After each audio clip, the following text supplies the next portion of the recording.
ये किस्सा है 1976 का। देश को आज़ाद हुए 29 साल हो चले थे।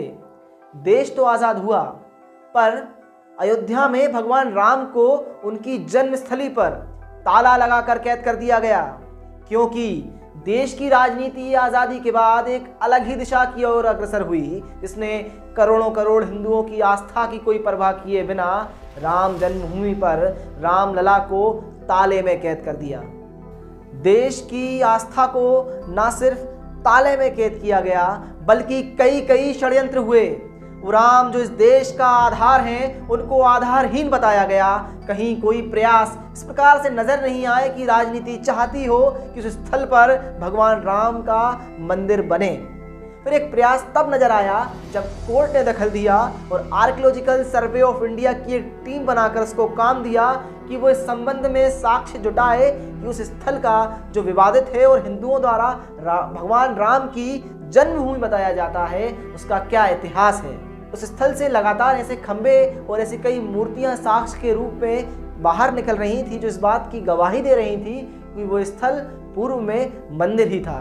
इस टीम के एक सदस्य थे डॉक्टर के मोहम्मद। ये डॉक्टर के मोहम्मद हमारी आज की कहानी के, आज के इस किस्से के नायक हैं, जिन के मोहम्मद ने सबसे पहले ये बताया कि वो स्थल जिसको मस्जिद कहकर विवादित बनाया जा रहा है, वो मस्जिद वाला स्थान वास्तव में एक मंदिर के ऊपर है। जिस मंदिर के 14 खंबे बाहर निकले हैं, उस खंभों को देखकर यही प्रतीत होता है कि वो वास्तव में भगवान विष्णु का कोई मंदिर रहा था। डॉक्टर के मोहम्मद द्वारा दिए गए उन सबूतों के आधार पर मुस्लिम समाज ने भी ये मानना प्रारंभ कर दिया था कि उस स्थल पर जो प्रमाण मिल रहे हैं, उन प्रमाणों की स्वीकार्यता है कि उस स्थल पर एक हिंदू मंदिर ही था। लेकिन वामपंथी इतिहासकारों को ये सब मामला सुलझता देख अच्छा नहीं लगा। उन लोगों ने ये झूठ फैलाना प्रारंभ कर दिया, जिनमें उन्होंने कुछ मुसलमानों को भड़काया कि उस स्थल पर खुदाई के दौरान किसी भी प्रकार का कोई साक्ष्य नहीं मिला है। इसमें प्रमुख थे इरफान हबीब जो इन सबूतों को नकार रहे थे।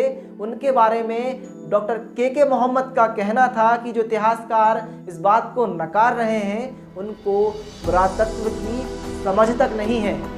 इरफान हबीब जो जाने माने इतिहासकार थे, वामपंथी इतिहासकार के रूप में उन्होंने अपना जो काम करना प्रारंभ किया, वो केवल और केवल भड़काने का था। और इस मामले को सुलझता देख उनको शायद अच्छा नहीं लगा होगा कि सालों से चला हुआ मुद्दा ये इतनी आसानी से कैसे सुलझ रहा है। मामला भले ही कितने साल चला हो, अंत भला तो सब भला।